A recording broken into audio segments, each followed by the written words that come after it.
ये तो बहुत कमजोर हैं। कुछ भी खाते हैं इनके तन को लगता ही नहीं। इन्हें एनर्जिक 31 दीजिए। एनर्जिक 31? जी हाँ, तंदुरुस्ती और ताजगी के लिए एनर्जिक 31 कैप्सूल।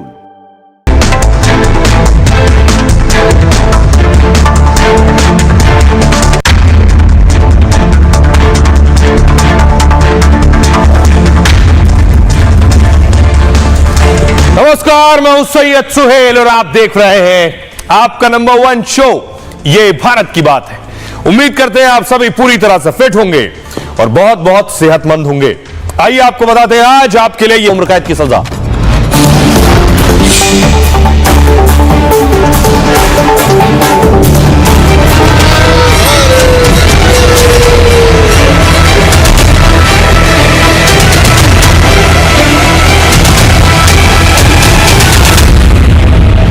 महाकुंभ में पहली बार उत्तर प्रदेश का संपूर्ण मंत्रिपरिषद उपस्थित है। कुंभ के स्थान पर कैबिनेट करना ये पॉलिटिकल है और पॉलिटिकल संदेश देना चाहते हैं वो लोग। यहाँ पर अन्य महत्वपूर्ण मुद्दों के साथ साथ प्रयागराज के विकास से जुड़े हुए मुद्दों पर भी चर्चा हुई है। कुंभ और प्रयागराज वो स्थान नहीं है जहाँ पर राजनीति और राजनीतिक कार्यक्रम और फैसले लिए जाएं। क्योंकि अब उनके जी में कुछ है नहीं, वो खाली पाकिस्तान का पानी पी लिए हैं बेचारे और वही विरोध बतियाते हैं, वो पानी का असर है। विपक्ष को मानसिक रोग है, दृष्टि दोष है, इसका इलाज कराएं।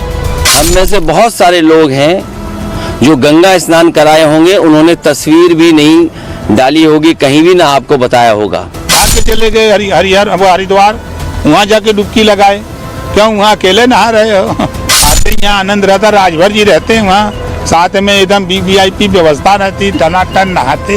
डिसाइड करने वाले भारतीय जनता पार्टी के लोग नहीं होंगे कि कौन कब कहां किधर डुबकी लगाएगा। और आइए शुरुआत करने जा रहे हैं आज की सबसे बड़ी खबर के साथ। योगी आदित्यनाथ पूरी टीम के साथ महाकुंभ में थे। महाकुंभ में पहुंचकर योगी ने पूरे यूपी को भी गिफ्ट दिया, वो भी आपको दिखाएंगे, लेकिन योगी महाकुंभ में थे। ये तस्वीर आप देख रहे हैं जिस वक्त योगी अपनी कैबिनेट के साथ प्रयागराज पहुंचे।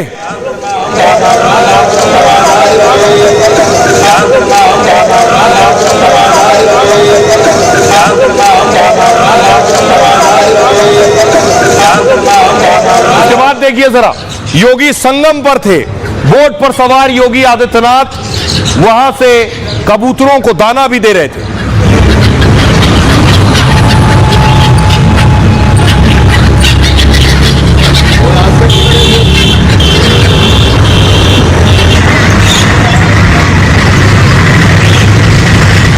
योगी आदित्यनाथ को आप देख रहे हैं पूरी कैबिनेट के साथ, केशव प्रसाद मौर्य, ब्रजेश पाठक, डिप्टीज उनके और बाकी मंत्री योगी आदित्यनाथ के साथ मौजूद।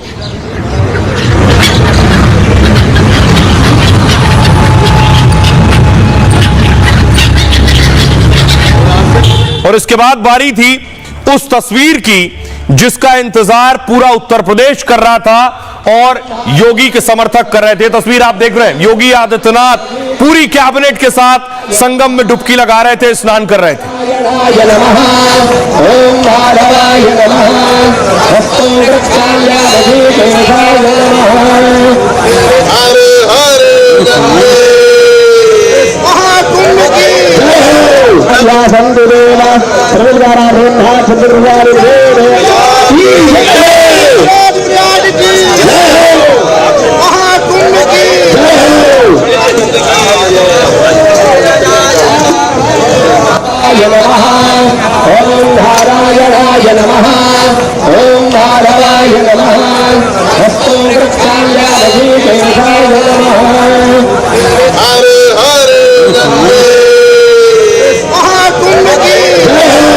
देखिए, उसके बाद योगी अपने बाकी मंत्रियों के साथ संगम में पानी के अंदर मौजूद।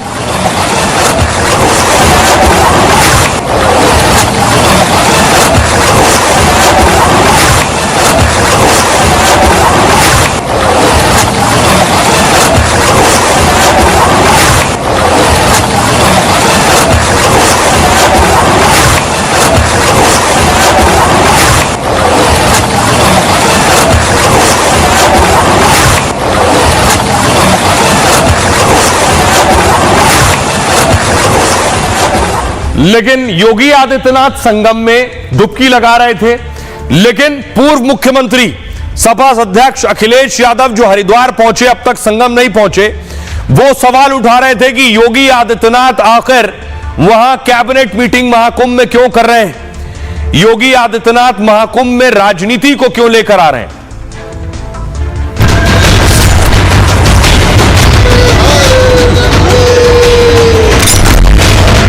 प्रयागराज वो स्थान नहीं है जहां पर राजनीति और राजनीतिक कार्यक्रम और फैसले लिए जाएं। कैबिनेट ही पॉलिटिकल है। प्रयागराज और चित्रकूट को मिलाकर के एक डेवलपमेंट रीजन यहाँ पे हम डेवलप करेंगे।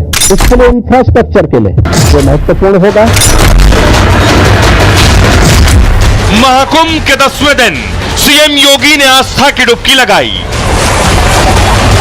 महाकुंभ में योगी की बैठक हुई। योगी ने ताबड़तोड़ कई फैसले लिए, जिस पर अखिलेश ने सवाल उठाए तो बीजेपी ने पलटवार किया। महाकुंभ के भव्य और शानदार आयोजन के बीच सीएम योगी कल से दिल्ली के दंगल में उतरने वाले हैं। संगम में जहां 40-50 करोड़ लोग डुबकी लगा रहे हैं, तो दिल्ली में यमुना के पानी में झाग ही झाग देखने के बाद कोर्ट ने छठ तक की अनुमति नहीं दी थी। अब योगी इस मुद्दे पर केजरीवाल को घेर सकते हैं। अब आइए आपको बताऊं क्या कुछ कह रहे हैं योगी आदित्यनाथ और टीम, और क्या कह रहे हैं विरोधी योगी के। ये दो तस्वीरें आपके सामने, एक आप देख रहे हैं प्रयागराज की जिसमें योगी आदित्यनाथ डुबकी लगा रहे हैं, और दूसरी आप देख रहे हैं हरिद्वार में जब अखिलेश यादव पहुंचे थे। महाकुंभ में सीएम योगी ने आज आस्था की डुबकी लगाई, और इसके साथ ही प्रयागराज में योगी भी की कैबिनेट बैठक भी हुई। कैबिनेट बैठक में योगी ने कई बड़े फैसले लिए। इसके बाद उत्तर प्रदेश में सियासी बयानबाजी तेज हो गई। अखिलेश ने योगी कैबिनेट की बैठक पर सवाल उठाए। महाकुंभ के दौरान प्रयागराज में बैठक पर हमला बोला है। महाकुंभ राजनीति की जगह नहीं है, अखिलेश ने कहा। जहां से राजनीतिक फैसले लिए जाएं, महाकुंभ से राजनीतिक फैसला सही नहीं है। अखिलेश ने इसके साथ ही मिल्कीपुर उपचुनाव पर भी दावा किया। मिल्कीपुर में समाजवादी पार्टी की एक तरफा जीत होगी, बीजेपी पर बेईमानी से चुनाव जीतने का आरोप लगाया है। योगी के डिप्टी भी थे प्रयागराज में। अखिलेश यादव को मानसिक रोगी कह दिया उन्होंने। इसके साथ ही उन्हें दृष्टि दोष भी हो गया है, उनका अच्छे से वो इलाज करवाएं। कुंभ के समय ऐसे बयान देना, यहां राजनीति करना बहुत ही गंदी बात है। भगवान से यही प्रार्थना करूंगा, केशव प्रसाद मौर्य ने कहा, कि उन्हें सद्बुद्धि मिले। मैं यही कहूंगा कि उनके अंदर जो विकार हो गया है उसका वो इलाज करवाएं। संजय निषाद ने समाजवादी पार्टी पर पलटवार किया। अगर सपा के सलाहकार नहीं बदले तो पार्टी डूब जाएगी। निषाद राज की धरती का अपमान करने वालों को चुनाव में जनता इसका सबक सिखाएगी और जवाब देगी। आइए अब आपको सुनवाने जा रहा हूं, सुनिए इन सियासतदानों को योगी के संगम जाने पर संग्राम छिड़ा है। कुंभ और प्रयागराज वो स्थान नहीं है जहां पर राजनीति और राजनीतिक कार्यक्रम और फैसले लिए जाएं। कुंभ के स्थान पर कैबिनेट करना ये पॉलिटिकल है और पॉलिटिकल संदेश देना चाहते हैं। हम में से बहुत सारे लोग हैं जो गंगा स्नान कराए होंगे, उन्होंने तस्वीर भी नहीं डाली होगी, कहीं भी ना आपको बताया होगा। अखिलेश यादव जी को मानसिक रोग है, दृष्टि दोष है, इसका वो इलाज करावे। मैं उनसे प्रार्थना करता हूँ, गंगा मैया से भी प्रार्थना करता हूँ, हे भैया उनको सद्बुद्धि दे, आस्था पर चोट ना करे, प्रहार ना करे। हम बर्दाश्त देर तक नहीं कर पाएंगे। ये डिसाइड करने वाले भारतीय जनता पार्टी के लोग नहीं होंगे कि कौन कब कहां किधर डुबकी लगाएगा। और इस तरह की भ्रम फैलाने वाली जो ये हरकतें करते हैं, मुझे लगता है भारतीय जनता पार्टी के लोगों को इससे बाज आना चाहिए। कुछ है नहीं, वो एक्सपोज्ड हो चुके हैं। अब इन पर विश्वास, जनता पर तो विश्वास इनका खत्म है। ये तंत्र में विश्वास करेंगे, तंत्र को इस्तेमाल करेंगे, लेकिन वो चलने वाला नहीं। वो खाली पाकिस्तान का पानी पी लिए हैं बेचारे, और वही विरोध बतियाते हैं, वो पानी का असर है। उनको तो खुश होना चाहिए कि हम लोग तो प्रयागराज भाग के चले गए, हरिद्वार, वहां जाके डुबकी लगाए। क्यों वहां अकेले नहा रहे हो? आते ही यहाँ आनंद रहता, राजभर जी रहते हैं वहाँ, साथ में एकदम वीवीआईपी व्यवस्था रहती, टनाटन नहाते। तो राजभर अखिलेश की चुटकी ले रहे हैं कि हरिद्वार चले गए, यहां आते तो वो खुद रहते। अब देखिए योगी आदित्यनाथ कल दिल्ली आने वाले हैं। योगी आदित्यनाथ आज संगम पर थे, गंगा यमुना सरस्वती के तट पर थे, जहां उन्होंने दुग्धाभिषेक किया, जलाभिषेक किया और पूजा भी की।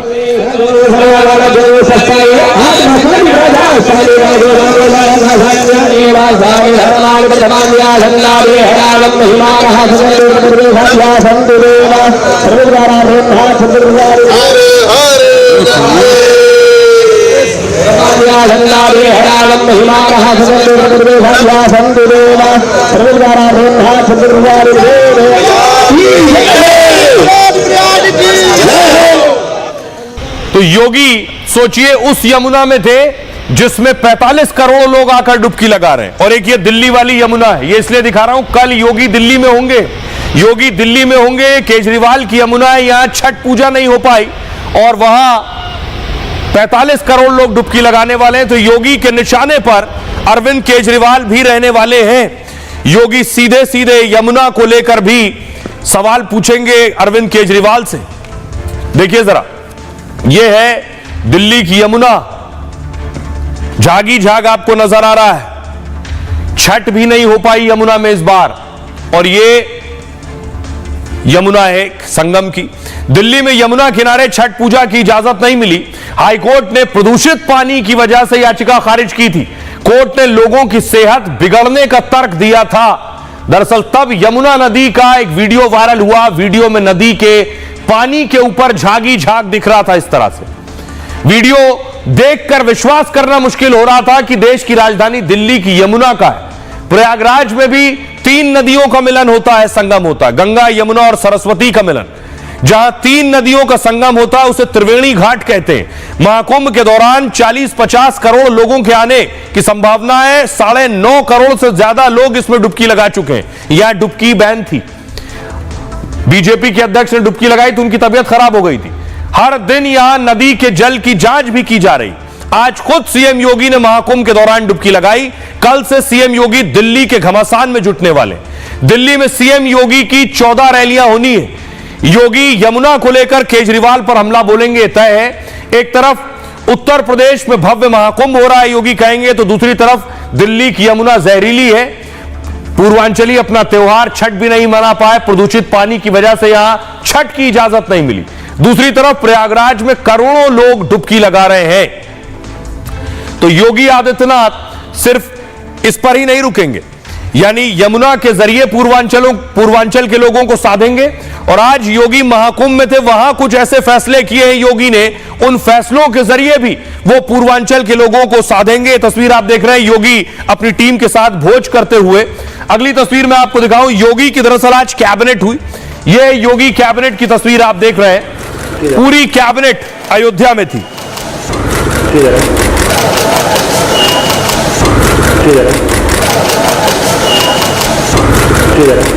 आइए अब आपको बताऊं कि योगी ने महाकुंभ से आखिर कौन से बड़े फैसले लिए। योगी की पूरी कैबिनेट प्रयागराज में थी। महाकुंभ में योगी की कैबिनेट बैठक में बड़ा ऐलान हुआ। 10 अहम प्रस्तावों को योगी कैबिनेट ने मंजूरी दी। इसमें एरोस्पेस और डिफेंस सेक्टर में महारथी बनेगा उत्तर प्रदेश।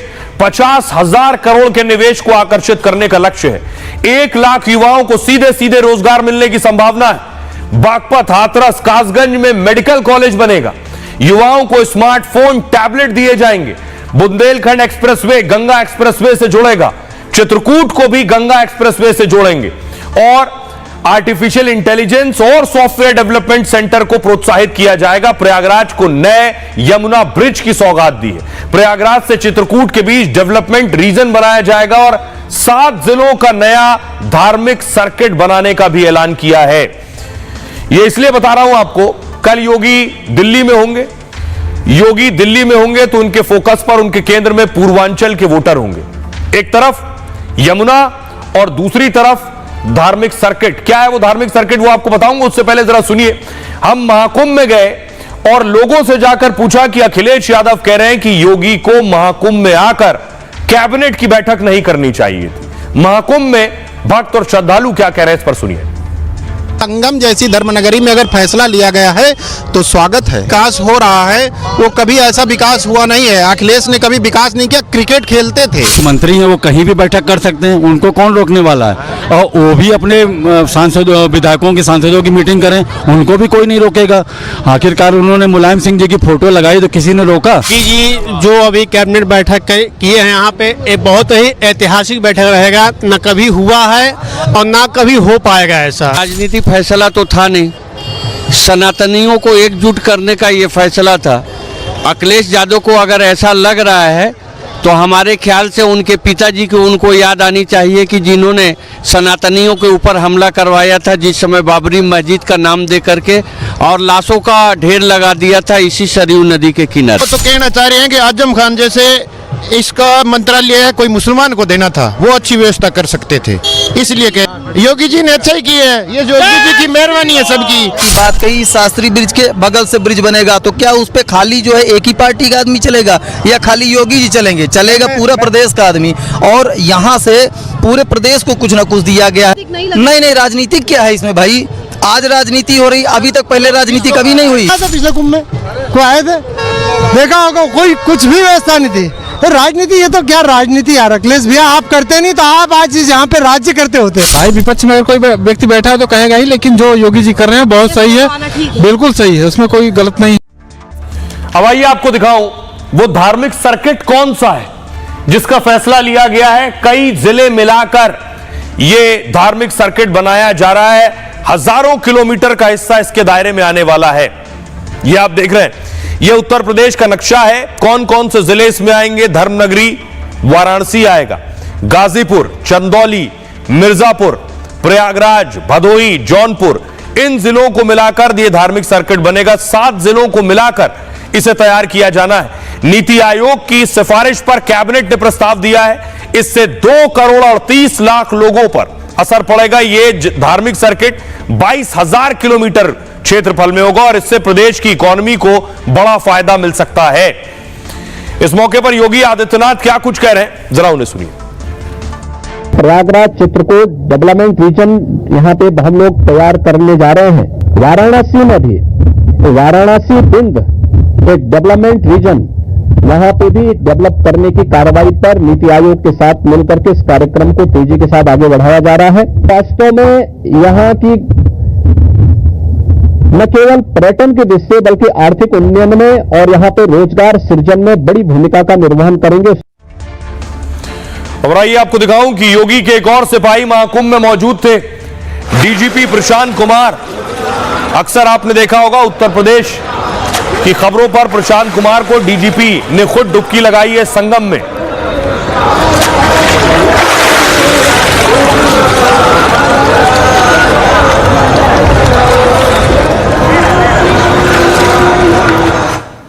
अब आपको सुनवाने जा रहा हूं, योगी आदित्यनाथ संबोधित कर रहे थे। उस दौरान योगी आदित्यनाथ ने वहां राजभर को बुलाया, संजय निषाद को बुलाया। दरअसल राजभर और संजय निषाद को लेकर बहुत सी खबरें आती रहती हैं, बहुत सी अफवाह भी आती रहती हैं, लेकिन योगी जिस अंदाज में उन्हें बुला रहे हैं वो सुनिए जरा। कहाँ गए राजभर जी और ये कहाँ गए अपने आशीष पटेल जी, निषाद राज कहाँ है लोग? आप लोग पीछे क्या छुपे हैं? तो बताइए कहाँ राजभर जी कहाँ गए? तामिल कहाँ है? तामिल कहाँ?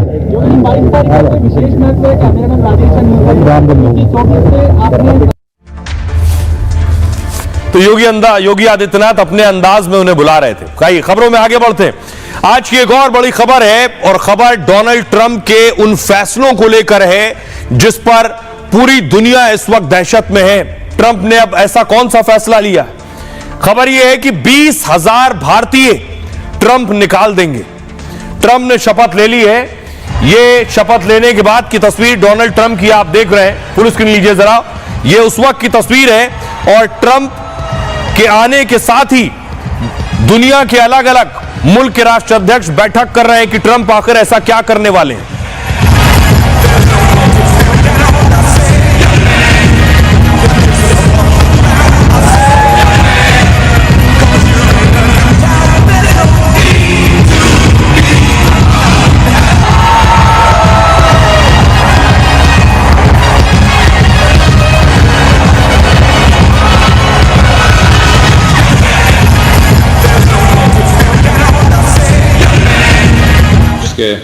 ट्रंप ने शपथ ली और इधर देखिए पुतिन और जिनपिंग ने बैठक कर ली है, मुलाकात कर ली है। ट्रंप की शपथ लेते ही ये पहली मुलाकात है दोनों की। देखिए सामने जिनपिंग बैठे और पुतिन बैठे। Важную стабилизирующую роль в международных делах. По итогам года несметическая связь, совместная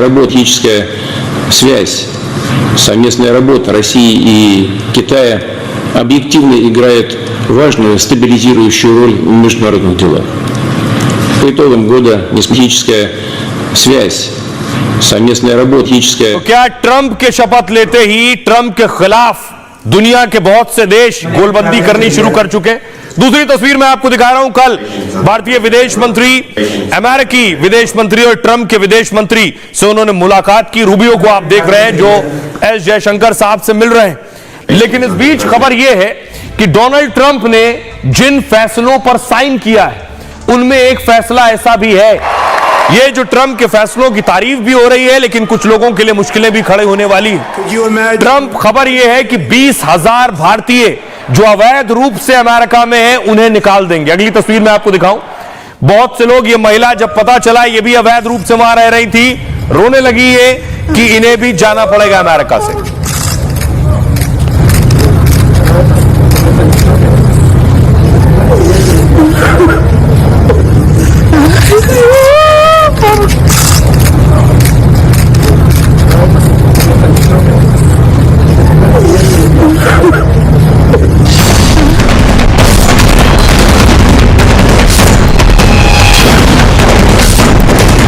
All illegal entry will immediately be halted.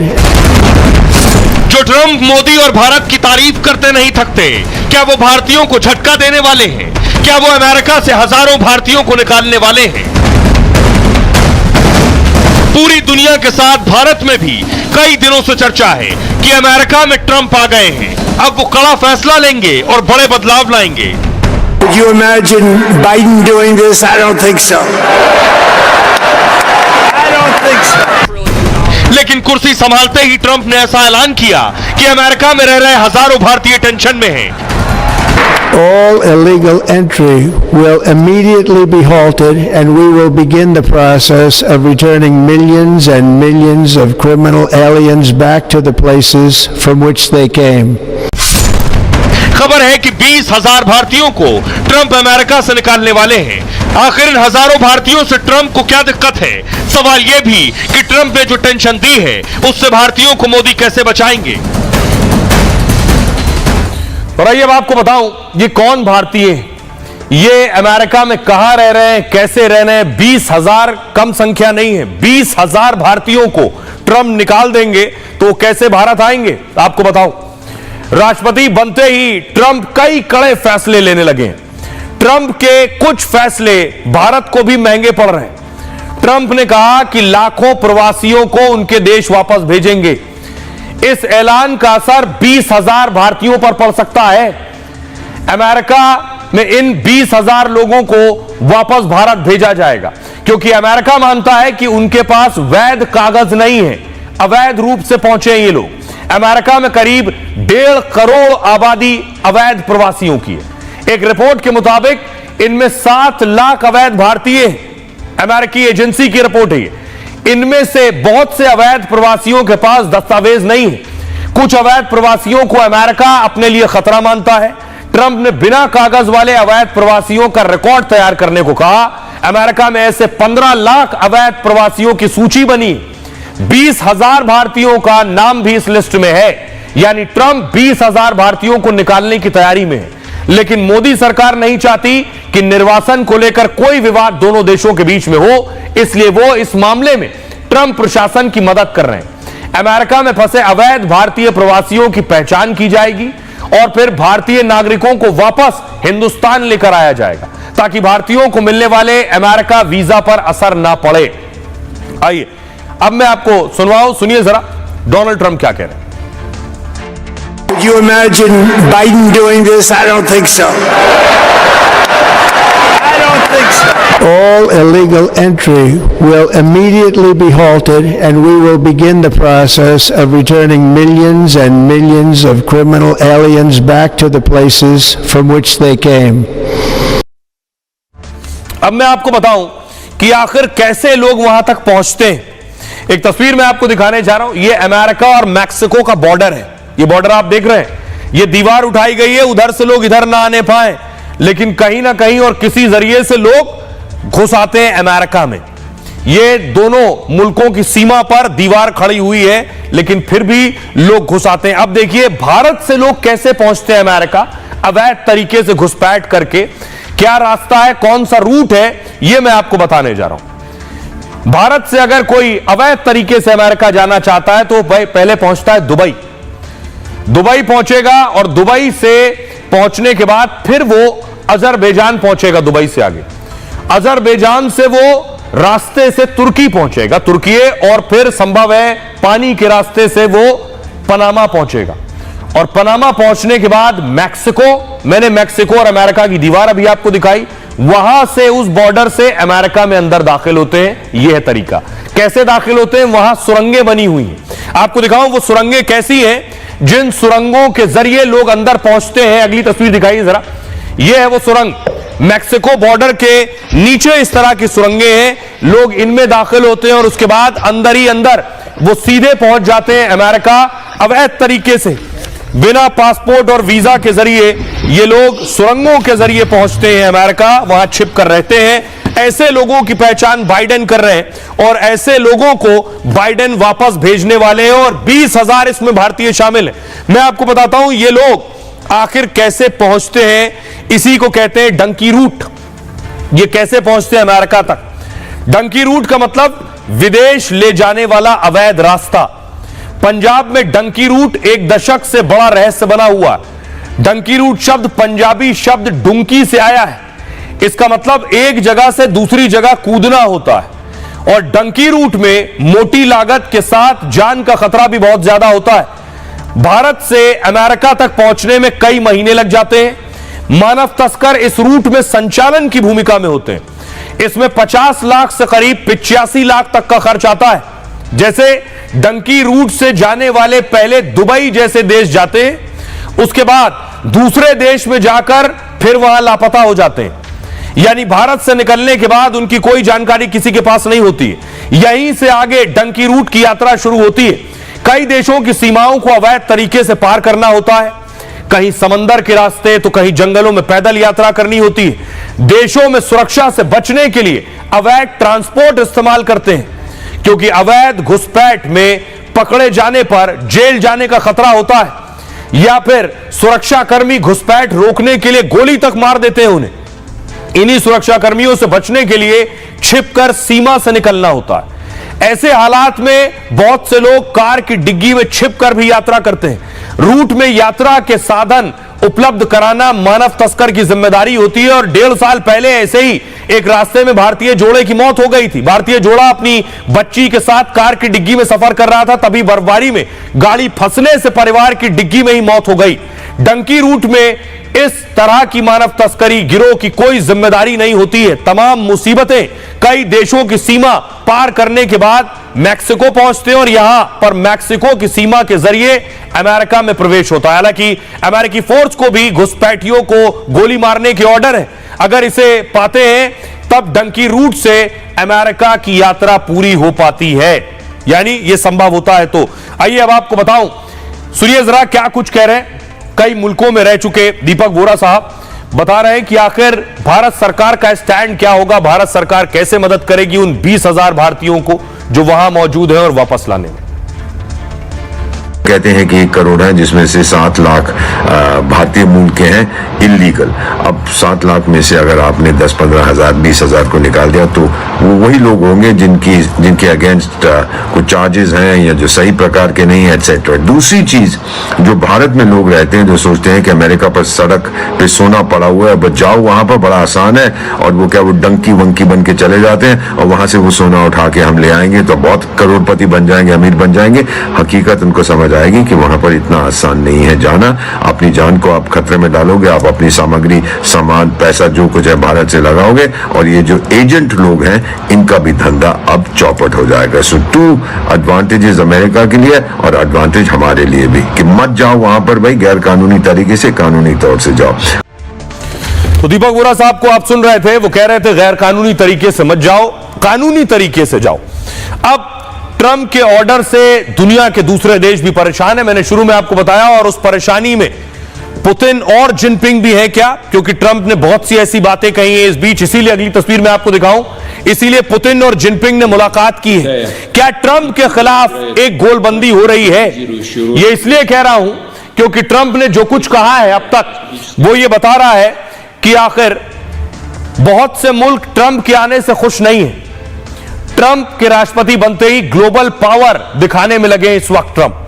रूसी राष्ट्रपति पुतिन को ट्रंप ने चेतावनी दी, कहा पुतिन से किसी भी समय मिलने के लिए तैयार हूं, लेकिन यूक्रेन मुद्दे पर बातचीत नहीं करेगा तो बैन लगा दूंगा। ट्रंप ने चीन के खिलाफ भी कड़ा रुख अपनाया है और चीन पर 10% टैरिफ लगाने का भी ऐलान कर दिया है। ट्रंप के इस तरह के ऐलान का विरोध भी शुरू हो गया है। ट्रंप के खिलाफ कई देश मोर्चेबंदी करने लगे हैं। इधर ट्रंप ने रूस चीन पर कड़ा ऐलान किया, उधर जिनपिंग और पुतिन ने खास मीटिंग की। दोनों देशों ने साथ मिलकर काम करने पर जोर दिया। चीनी विदेश मंत्रालय ने तो अब ट्रंप पर पलटवार किया है, कहा कारोबार में टैरिफ वॉर से कोई नहीं जीतता है, चीन अपने मुल्क के हिसाब से फैसला लेगा। मिडिल ईस्ट में भी ट्रंप के खिलाफ मोर्चेबंदी हो रही है। नेतन्याहू खुलकर ट्रंप के साथ आ गए तो मिस्र और ईरान जैसे देश रूस चीन के साथ हैं, यानी ग्लोबल स्तर पर ट्रंप को घेरने की भी तैयारी हो रही है। सुनिए जरा डोनाल्ड ट्रंप क्या कह रहे हैं। ज़ेलेंस्की ने मुझसे कहा कि वो एक सौदा करना चाहते हैं। मुझे नहीं पता कि पुतिन ऐसा करते हैं या नहीं, हो सकता है वो ऐसा ना करें, लेकिन मुझे लगता है कि पुतिन को डील करना चाहिए। रूस एक तरह से बड़ी मुसीबत में है। आप उनकी इकोनॉमी पर नजर डालें, उनकी महंगाई दर को देखिए। मैं पुतिन के साथ बहुत अच्छा रहा हूँ, मुझे उम्मीद है कि वो यूक्रेन जंग को खत्म करने के लिए डील करना चाहेंगे।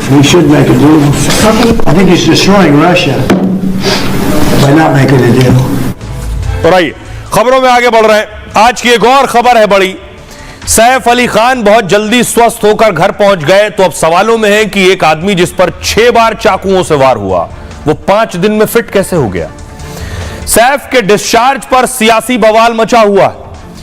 सैफ अली खान की यह तस्वीर कल जब सैफ अली खान अस्पताल से, लीलावती अस्पताल से अपने घर पहुंचे, सैफ अली खान पहुंचे तो बहुत से लोग खुश हुए कि सैफ अली खान स्वस्थ होकर पहुंच गए, लेकिन सवाल भी उठाए जा रहे हैं कि आखिर सैफ अली खान इतनी जल्दी ठीक कैसे हो गए, जिनके चाकुओं से वार किए गए थे और ऐसे वार कि चाकू भी टूट गया।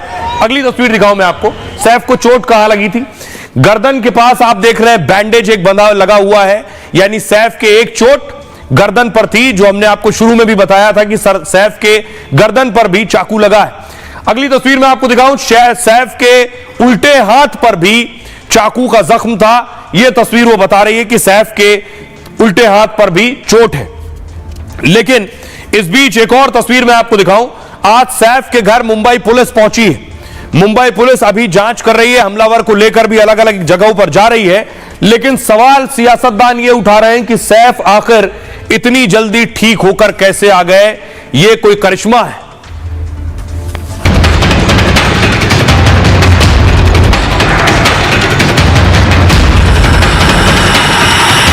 कोई व्यक्ति 4 दिन के अंदर ऐसा हंसते खेलते उछलते कूदते पहुंच जाता है, क्या यह संभव है? ये मेडिकल चमत्कार है। चाकू कितना भी अंदर घुसा हुआ आदमी जिंदा है और अपने पैरों पर चलकर घर जा रहा है। कोई भी हो, किसी को भी नहीं छोड़ेंगे हम, क्योंकि ये मुंबई सुरक्षित रखना, महाराष्ट्र सुरक्षित रखना हमारी सरकार की जिम्मेदारी है।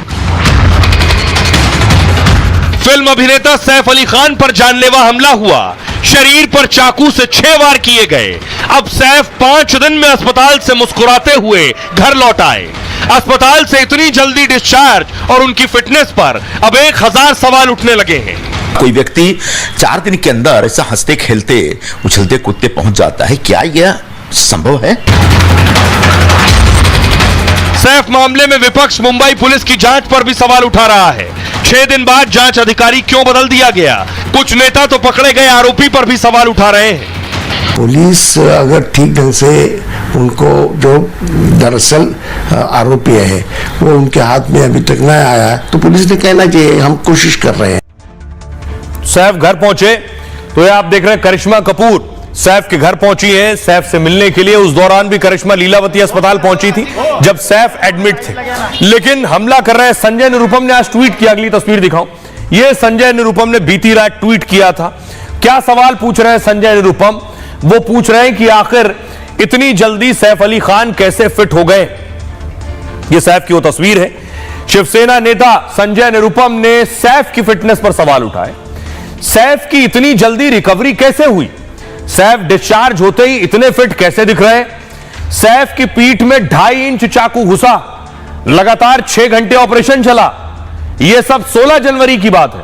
आज 21 जनवरी, अस्पताल से निकलते ही इतना फिट, सिर्फ 5 दिन में। कमाल है।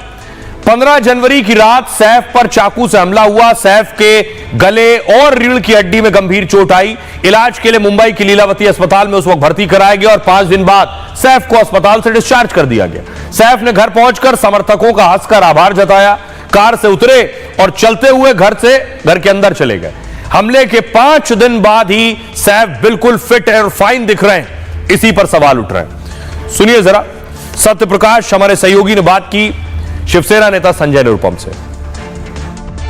जब सैफ अली खान के पर हमला हुआ कथित तौर पर, तो कहा गया कि भाई उनके पीठ में 2.5 इंच तक अंदर चाकू घुस गया था और डॉक्टरों ने बताया कि 6 घंटे तक ऑपरेशन चला था। तो ऐसे में हमारे मन में सवाल है कि 16 जनवरी की एक घटना है और उसके बाद 6 घंटे का ऑपरेशन होता है और उसके बाद कोई व्यक्ति 4 दिन के अंदर ऐसा हंसते खेलते उछलते कूदते पहुंच जाता है। क्या यह संभव है? मेडिकल चमत्कार है। तो मैं उनकी जो स्वास्थ्य है उनके लिए मैं शुभकामनाएं दूंगा। हमारे देश के अच्छे कलाकार है। चाकू कितना भी अंदर घुसा हुआ आदमी जिंदा है और अपने पैरों पर चलकर घर जा रहा है। ये हमारी लीलावती अस्पताल के डॉक्टरों की एक चमत्कार किया वो लोगों ने, ऐसा लगता है मुझे। हमारे राज्य महाराष्ट्र में गजब ही खेल चल रहा है। अब तक हमने सुना है कि सरकार को विपक्ष घेरती है, अब तो सरकार को सरकार में बैठे लोग ही घेर रहे हैं। सोचिए कि सैफ अली खान पे हमला होता है तो संजय निरुपम पुलिस पर सवाल उठा रहे हैं। पुलिस देवेंद्र फडणवीस जी के अधीन आती है। सवाल डॉक्टर्स पर भी उठ रहे हैं। क्या डॉक्टर सच बोल रहे हैं? तो हम डॉक्टर्स तक भी पहुंचे, लेकिन उससे पहले आपको बताऊं सैफ को जो चोट लगी थी वो चोट क्या कहती है। लीलावती अस्पताल में 6 घंटे तक सैफ की सर्जरी हुई थी। डॉक्टर ने 2.5 इंच का नुकीला टुकड़ा निकाला था सैफ की पीठ से। हमलावर का चाकू सैफ की रीढ़ में फंस गया था। चाकू निकालने के बाद से फ्लूइड बह रहा था वहां, उसे रोकने के लिए वहां सर्जरी की गई। रीढ़ की हड्डी के अंदर तरल पदार्थ होता है और यह लीकेज होता तब शरीर में जो मौजूद झिल्ली है वहां होता है। ये अगर होल हो गया या फिर फट गया, ये एक ऐसी मेम्ब्रेन होती है जो दिमाग और रीढ़ के पास होती है। ये दिमाग और रीढ़ की रक्षा के लिए होती है। ये इन दोनों के लिए एक कुशनिंग का भी काम करती है, उसे सहने का भी किसी प्रेशर और दबाव को। इसके अलावा उनके लेफ्ट हैंड पर 2 गहरे घाव भी थे, साथ ही गर्दन पर भी घाव था जो मैंने शुरू में आपको दिखाया भी। इसका इलाज प्लास्टिक सर्जरी की टीम ने किया। सैफ पर सबसे खतरनाक हमला रीढ़ की हड्डी पर ही हुआ। जख्म रीढ़ की हड्डी तक गया लेकिन डैमेज नहीं हुआ। सैफ की किस्मत अच्छी थी, बताया गया 2 mm से बच गए सैफ। रीढ़ में चाकू 2 mm और धंस गया होता तो और नुकसान होता। डॉक्टरों के मुताबिक अगर यह चाकू उनकी हड्डी के पास लगता तो सैफ के पैरालाइज्ड होने का भी खतरा बढ़ जाता। संजय निरुपम के सवाल उठाने के बाद डॉक्टर से हमने बात की, वो डॉक्टर जो सैफ की सर्जरी में मौजूद थे। सुनिए क्या कह रहे हैं। बॉडी में हमारे ना कुछ क्रिटिकल स्ट्रक्चर्स हैं जो आप 2 mm आगे पीछे की बात कर रहे हैं। वो जो उनके इधर घाव दिखाई देते हैं प्रोबेबली उस एरिया में जो हमारा नाइफ का एरिया जो ब्रोकन पार्ट था वो अंदर था। तो उस एरिया में काफ़ी सारी नर्व्स होती हैं। वो नर्व्स हमारी स्पाइनल कॉर्ड से निकलती हैं और हमारे बॉडी में जाती हैं, हाथों में पैरों में वो निकलती हैं। वो नर्व्स अगर कट हो जाएं और वो नर्व्स के बीच में कुछ डिस्टेंस होता है, अगर वो उनके बीचों बीच नाइफ गया है, इसीलिए उसको हटाने में प्रोबेबली उसको सेफली रिमूव करने में टाइम लगा, क्योंकि उस एरिया को एक्सपोज करना, फिर नर्व्स को सेव करना, फिर उस पीस को आप निकालते हो। अगर ये ऊपर या नीचे कहीं भी होता तो डेफिनेटली नर्व्स कट सकती थी। इस तरह के क्रिटिकल स्ट्रक्चर्स हमारी पूरी बॉडी में हैं। लक की बात है कि उन कोई भी क्रिटिकल स्ट्रक्चर में इंजरी नहीं हुई है तो वो जल्दी रिकवर करे हैं। पर हाँ, अगर इनमें से किसी भी जगह क्रिटिकल स्ट्रक्चर पे इंजरी होती है तो रिकवरी में काफी टाइम लग सकता था। तो प्लास्टिक सर्जन को आप सुन रहे थे, सैफ की सर्जरी करने वाले दूसरे डॉक्टर्स थे, लेकिन इस बीच एक और सवाल उठ रहा है। सैफ की फिटनेस को लेकर सवाल है और सैफ का जो हमलावर पकड़ा गया है उसको लेकर भी नेता सवाल उठा रहे हैं। यह तस्वीर देखिए जरा, ये वो तस्वीर है जब वो सीढ़ी से नीचे उतर रहा था और ये दूसरी तस्वीर है। महाराष्ट्र के कुछ सियासतदानों का कहना है ये दोनों अलग अलग तस्वीर हैं। उनका दावा है कि जो सीसीटीवी में शख्स दिखाई दे रहा था ये दूसरा है और जिसे पकड़ा गया है वो दूसरा है। सियासतदान ये सवाल उठा रहे हैं और इस बीच मुंबई के पुलिस कमिश्नर ने ऐसे लोगों के लिए ट्वीट किया जब ये सवाल उठाए गए। मूर्खों को समझना आसान है, बुद्धिमान को समझाना उससे भी आसान है, लेकिन मूर्ख जो खुद को बुद्धिमान समझता है उसे ब्रह्मा भी नहीं समझा सकते। यह पुलिस कमिश्नर ने ट्वीट किया, लेकिन देखिए क्या कहा जा रहा है जिसे पकड़ा गया है शरीफुल को, उसे लेकर ये दो तस्वीरें आप देख रहे हैं। सैफ पर हमला करने वाला आरोपी गिरफ्तार कर लिया गया। आरोपी शरीफुल बांग्लादेश का रहने वाला बताया जा रहा है। चोरी करने के लिए सैफ के घर में घुसा। पकड़े गए हमलावर पर भी सवाल उठ रहे हैं। सीसीटीवी में दिख रहे और पकड़े गए आरोपी को अलग अलग बताया जा रहा है। लोग दोनों को अलग अलग शख्स बता रहे हैं। संजय निरुपम ने मुंबई पुलिस से सवाल किया कि मुंबई पुलिस को इस पर जवाब देना चाहिए। कांग्रेस ने भी फेस को मिसमैच पर सवाल उठाया है कि ये दोनों अलग अलग लोग हैं। हुसैन दलवाई ने कहा दोनों के चेहरे अलग हैं, अलग क्यों हैं? सैफ हमले की जांच कर रहे अधिकारी को आखिर क्यों बदल दिया गया? सुदर्शन गायकवाड़ की जगह अजय लिंग नुरकर को जांच सौंप दी गई है। जांच अधिकारी को हटाने की वजह भी नहीं बताई गई। जांच और आरोपी पर उठ रहे सवालों पर मुंबई पुलिस ने जवाब दिया। एक्स पर मुंबई पुलिस कमिश्नर ने देवेन भारती ने लिखा, मूर्ख जो खुद को बुद्धिमान समझता है उसे ब्रह्मा भी नहीं समझा सकते। आइए आपको सुनवाता हूं, सुनिए जरा क्या कुछ कह रहे हैं हुसैन दलवाई और deputy CM Eknath Shinde. Match नहीं होता होगा तो इसका मतलब ऐसे किसको भी पकड़ के खड़ा करना, ऐसा भी हो सकता है।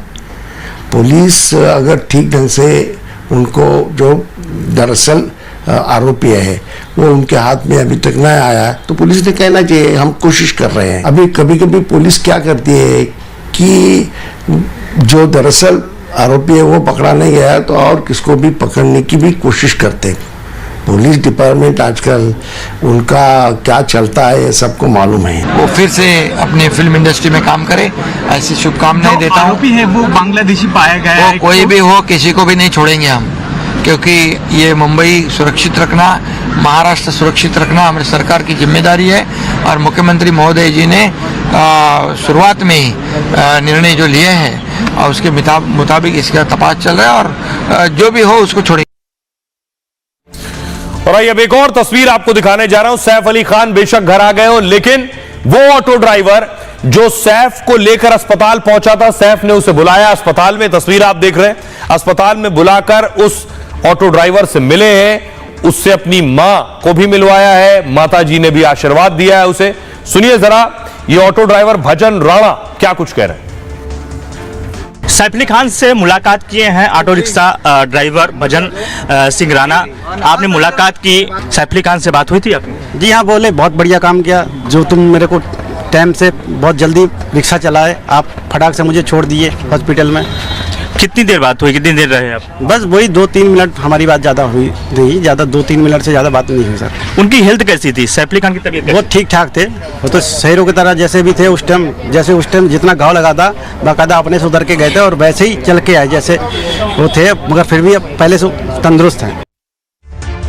और ये खबरों में आगे बढ़ते हैं। आज की एक और दर्दनाक खबर है। आज एक बड़ा भीषण हादसा हुआ है, ट्रेन हादसा है। तस्वीरें मैं आपको दिखा रहा हूं, महाराष्ट्र के जलगांव में यह हादसा हुआ है। आप देख रहे हैं हादसे में 11 लोगों की मौत हो गई।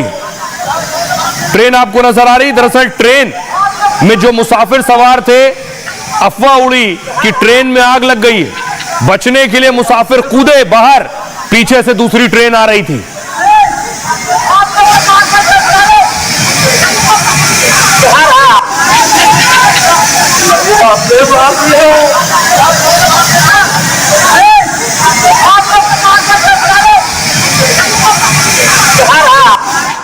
एक और तस्वीर आप देख रहे हैं, जलगांव में हादसा हुआ उसके बाद की तस्वीर है। ट्रेन आप देख रहे हैं, पीछे से कर्नाटक एक्सप्रेस आ रही थी। बताया जाता है लोग अपनी जान बचाने के लिए ट्रेन से कूदे हैं बाहर और परांडा स्टेशन पर यह हादसा हुआ है। जान बचाने के लिए जैसे ही ट्रैक पर आए, पीछे से आ रही जो ट्रेन थी वो लोगों को कुचलते हुए आगे निकल गई।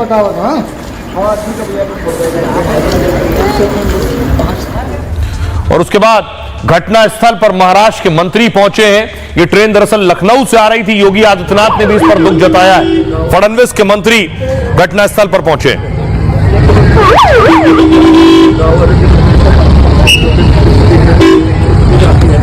तो रही आपको बताऊं कि हादसा दरअसल हुआ कैसे, ये ट्रेन कहां से आ रही थी और इस हादसे से जुड़ी जो डिटेल मिल रही है, अभी फिलहाल 11 लोगों की मौत हुई है खबर मिल रही। ट्रेन हादसे में मृतकों की संख्या 11 पहुंच गई है और खबर है कि इसमें दर्जनों यात्री गंभीर रूप से घायल हैं। ट्रेन हादसा जलगांव में शाम करीब 4:45 बजे हुआ, जब पुष्पक एक्सप्रेस के यात्री दूसरी ट्रेन की चपेट में आ गए। दरअसल अफवाह यह फैली कि पुष्पक ट्रेन में आग लग गई, जिसके बाद किसी यात्री ने पुष्पक ट्रेन की चेन पुलिंग कर दी और ट्रेन रुक गई। ट्रेन रुकने के बाद यात्री फौरन नीचे उतरे, लेकिन दूसरी ट्रेन पीछे से आ रही थी, उसकी चपेट में आ गए। रेल अधिकारियों के मुताबिक जहां हादसा हुआ वहां जो है पहले से दूसरी ट्रेन आ रही थी और पुष्पक एक्सप्रेस के यात्री ट्रेन से उतरकर रेल की दूसरी पटरी पर बैठे थे और दूसरी तरफ से कर्नाटक संपर्क क्रांति के आने का अंदाजा नहीं हुआ, जिसकी वजह से कर्नाटक संपर्क क्रांति से लोग कुचल गए। जलगांव में जहां हादसा हुआ वो मुंबई से 400 किलोमीटर दूर है। पुष्पक एक्सप्रेस लखनऊ से मुंबई जा रही थी। कर्नाटक संपर्क क्रांति यशवंतपुर से हजरत निजामुद्दीन जा रही थी और उस दौरान यह हादसा हुआ। सुनिए जरा क्या कुछ कह रहे हैं सीपीआरओ और फडणवीस। ट्रेन में अलार्म चेन पुलिंग हुई। अलार्म चेन पुलिंग होने के बाद में ये ट्रेन रुकी। ट्रेन के रुकने के बाद कुछ यात्री जो है वो ट्रेन से नीचे उतरे। इन यात्रियों को अपोजिट डायरेक्शन से जो कर्नाटक एक्सप्रेस जा रही थी उस गाड़ी से धक्का लगा और उसमें 5 से 6 यात्रियों को गंभीर इंजरी होने की, सीरियस इंजरी होने की जो खबर है वो प्राथमिक इन्फॉर्मेशन अपने पास आई हुई है। इसके बाद में हम लोगों का ये प्रयास है कि वहाँ पे स्थानिक प्रशासन की मदद से, वहाँ पे जो नज़दीक में अस्पताल है उनकी मदद से और साथ ही साथ में भुसावल से जो एक्सीडेंट रिलीफ मेडिकल वैन निकली है उसकी मदद से उन यात्रियों को जो आवश्यक मेडिकल हेल्प है वो पहुँचाने का हम लोग प्रयास कर रहे हैं। मंत्री मोदयांशी बोलणं झालेलं आहे। ज्यांना जे मृतकों के परिवार को 5-5 लाख रुपए दिए जाएंगे। घायलों के इलाज का पूरा खर्च भी राज्य सरकार उठाएगी। संपूर्ण उपचार हा वेगवेगळ्या हॉस्पिटल मैं ईश्वर से घायलों के जल्द ठीक होने की कामना करता हूं। करण्यात येईल आणि त्यांचे जे नातेवाईक आहेत त्या नातेवाईकांच्या।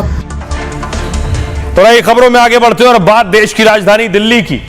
आपदा वाले आएंगे फिर खाएंगे, ये प्रधानमंत्री नरेंद्र मोदी ने आज दिल्ली की सरकार पर हमला किया है। प्रधानमंत्री नरेंद्र मोदी ने रैली की थी, तब भी केजरीवाल पर अटैक किया था और पीएम मोदी ने आज हमला किया है। कल योगी आदित्यनाथ दिल्ली में होंगे। सोचिए दिल्ली की तपिश कितनी बढ़ जाएगी, सियासी तपिश, जब योगी आदित्यनाथ एक तरफ से वार कर रहे होंगे।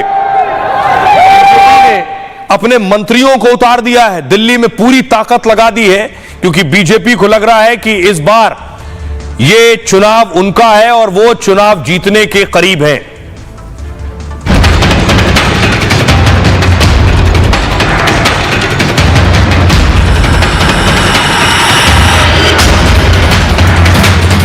दिल्ली में अब आर या पार की लड़ाई है। आपको रोकने के लिए बीजेपी ने सारे घोड़े खोल दिए हैं। प्रधानमंत्री मोदी ने खुद चुनाव कैंपेन की कमान अपने हाथ में ले ली है। मोदी ने 3 जनवरी को पहली रैली की, 3 चुनावी रैलियां और करेंगे। आज कार्यकर्ताओं से बात की जिसमें निशाने पर केजरीवाल रहे। इस बीच बीजेपी ने मानहानि का नोटिस भेजकर मुश्किल और बढ़ा दी है। दिल्ली के पूर्व मुख्यमंत्री अरविंद केजरीवाल के ऊपर और पंजाब के मुख्यमंत्री भगवंत मान के ऊपर में 100 करोड़ रुपए का मानहानि का मुकदमा दर्ज कर रहा हूं। दोनों के ऊपर में 50-50 करोड़ रुपए का। इतना ही नहीं, कल से योगी आदित्यनाथ भी मोर्चा संभालने वाले हैं। पार्टी ने अपने 2 दर्जन मंत्रियों को चुनाव मैदान में उतार दिया है। संकेत है कि बीजेपी को दिल्ली की सत्ता में वापसी का एहसास हो गया है। ऐसे में केजरीवाल भी बीजेपी को रोकने के कोई मौके नहीं छोड़ रहे। लाखों करोड़ों की संख्या में मिडिल क्लास टैक्स भर भर के देता है देश चलाने के लिए, लेकिन बदले में मिडिल क्लास को क्या मिलता है? कुछ नहीं। भारत का मिडिल क्लास सरकार का सिर्फ और सिर्फ एक एटीएम बन के रह गया है। और दिल्ली में एक और लड़ाई चल रही है। हर रोज नई घोषणाओं की लड़ाई और नए नए ऑफर। दिल्ली चुनाव से पहले केजरीवाल ने आज फिर ऑफर दे दिए। केजरीवाल ने एक और मैनिफेस्टो जारी किया जिसमें उन्होंने केंद्र सरकार को निशाने पर भी लिया। मिडिल क्लास के जरिए वोट साधने की कोशिश की। उन्होंने कहा सरकार बनी तो मिडिल क्लास को राहत देंगे, क्योंकि केंद्र ने मिडिल क्लास के लिए कुछ नहीं किया है। उन्हें डरा कर रखा गया, उन्हें एटीएम समझा गया। मिडिल क्लास टैक्स टेररिज्म का शिकार है। संसद में उनके लिए 7 मांग करेंगे। पहला, आयकर की छूट सीमा 10 लाख कर दी जाए। दूसरा, शिक्षा का बजट 2% से बढ़ाकर 10% किया जाए और प्राइवेट स्कूलों की फीस पर लगाम लगे। तीसरा, उच्च शिक्षा के लिए सब्सिडी स्कॉलरशिप मिले। चौथा, स्वास्थ्य का बजट 10% किया जाए और लाइफ इंश्योरेंस से टैक्स हटाया जाए। पांचवा, आवश्यक वस्तुओं से जीएसटी हटे। और छठा, बुजुर्गों के लिए अच्छा रिटायरमेंट प्लान हो। प्राइवेट और सरकारी अस्पताल में मुफ्त इलाज हो। वरिष्ठ नागरिकों को रेल यात्रा में 50% दोबारा छूट मिले। अब बारी थी पीएम मोदी की। तो आपको बताऊं, एक तरफ केजरीवाल बड़े बड़े वादा कर रहे थे, दूसरी तरफ प्रधानमंत्री मोदी केजरीवाल पर हमलावर थे। मोदी ने आज अपने कार्यकर्ताओं को संबोधित किया। मेरा बूथ सबसे मजबूत कार्यक्रम में उन्हें संबोधित किया, लेकिन उनके निशाने पर अरविंद केजरीवाल थे। उन्होंने कहा जनता आपदा के झूठ फरेब से ऊब चुकी है। पहले कांग्रेस, उसके बाद आपदा ने जनता को धोखा दिया है। आपदा वाले हार रहे हैं, इसलिए रोज नई घोषणाएं कर रहे हैं। आपदा वाले कहते हैं फिर आएंगे फिर आएंगे, जनता कह रही है फिर आएंगे फिर खाएंगे। आपदा वालों ने झुग्गी वालों को भी धोखा दिया। कहा था झुग्गी वालों को मकान देंगे, लेकिन नहीं दिया।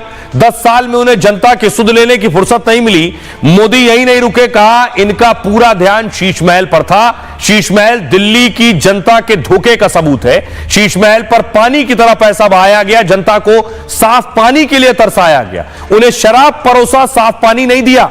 आपदा सरकार जनता से धोखा कर रही है। आयुष्मान योजना को लागू नहीं किया। मैं इसे लागू करना चाहता हूं, इसके कई फायदे हैं। आपदा वाले इसे रोकने के हर हथकंडे अपना रहे हैं। सुनिए जरा क्या कुछ कह रहे हैं सियासतदान इस पर। मिडिल क्लास के लिए ये लोग कुछ करते तो नहीं है, लेकिन जब जब सरकार को इनकी जरूरत पड़ती है तब तब मिडिल क्लास के ऊपर सरकार हथियार चला देती है, चाकू चला देती है। और ये हथियार है टैक्स। सच बात तो ये है, the Indian middle class is victim of tax terrorism. Delhi की जनता जो गंदे पानी से परेशान थी, जो बुजुर्गों का पेंशन बंद होने से परेशान थी, जो बच्चों की नौकरी नहीं लगने से परेशान है। बात दिल्ली की हो रही है तो दिल्ली से एक और खबर है। असदुद्दीन ओवैसी ने ताहिर हुसैन को टिकट दिया था, जो दिल्ली दंगे में आरोपी है और जेल में है। ताहिर हुसैन कोर्ट पहुंचे कि उन्हें जमानत दी जाए, क्योंकि केजरीवाल को प्रचार के लिए जमानत दी गई थी, इसलिए ये देख रहे हैं। लेकिन ताहिर हुसैन की जमानत खारिज हो गई।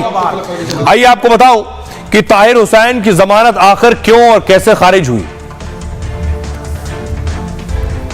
तो दिल्ली में एमआईएम कैंडिडेट ताहिर हुसैन पर सस्पेंस और ज्यादा बढ़ गया। ये सैमसंग गैलेक्सी Z Fold 6 पर गैलेक्सी AI का इस्तेमाल कर नोट असिस्ट से इस खबर को रिकॉर्ड करते हैं और समराइज करते हैं। AIMIM उम्मीदवार ताहिर हुसैन मुस्तफाबाद से पार्टी उम्मीदवार हैं। ताहिर ने चुनाव प्रचार के लिए सुप्रीम कोर्ट से जमानत मांगी थी, लेकिन 2 सदस्यीय बेंच में इस पर फैसला हो नहीं सका। एक जज जमानत के पक्ष में थे, दूसरे इसके खिलाफ थे। अब सुप्रीम कोर्ट की 3 सदस्यीय बेंच सुनवाई करेगी। ताहिर हुसैन पर दिल्ली हिंसा में शामिल होने के आरोप हैं।